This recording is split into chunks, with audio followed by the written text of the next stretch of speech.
and welcome again. This is our third video in our three-part series. Part of success with sensory tools is how you present them and look for positive signs. In this video, we'll discuss a few things. First, how tools are different from toys. And second, how to make sure a tool that helps one learner focus doesn't distract or hinder the learning of another student. And third, how to set your learning environment up for ongoing success with sensory tools. So, what's the difference between a sensory tool and a toy? First, it's about language. We don't call these objects toys, we call them tools. When you use a tool, you're solving a problem, like using a hammer to punch in a nail or a sander to sand down a bump. A sensory tool is something that helps a person speak or listen without, say, fidgeting, twirling, or throwing things. It stays in their hand and gives them something to fidget with while they work or speak. In fact, they are part of sensory strategies we all use.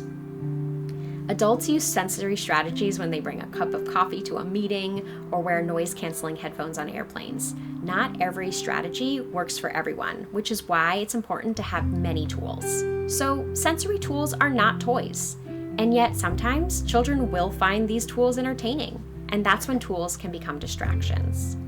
To focus in on this, ask yourself, does the learner look more engaged with the tool, or do they look regulated and ready to learn? Are they focused or distracted? Is the tool helping them to settle into the learning environment, or do you observe it becoming overstimulating?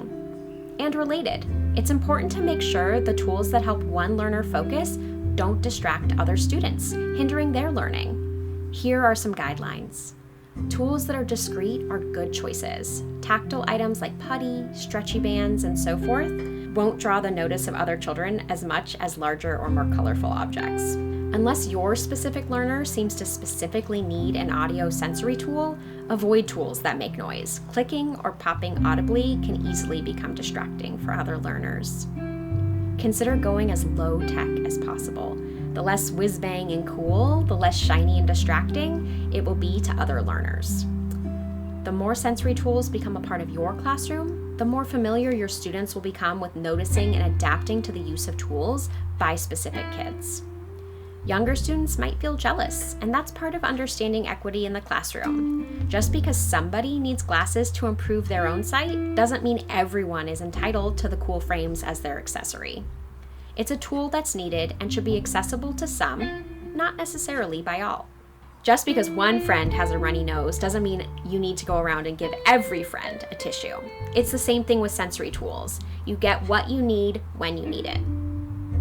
Here are some tips to guide you as you think about your tool strategies. First, consider leaving the sensory tools that different learners like in places that are accessible to them, so they don't have to ask. Second, don't forget to keep the tools clean. They've likely been in dirty hands or in little mouths. And third, look out for positive growth with your learners who are using sensory tools. Ask yourself if you can observe the child's strengths and differences through the way they use the tools during their time with you.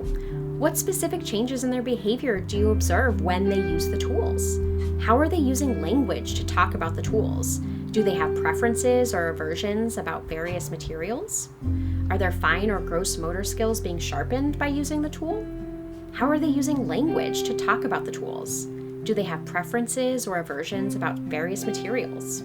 Whether you work with our youngest learners or you work with our older students, being willing to try out sensory tools in your learning environment shows incredible kavod for the unique learner that every single student is.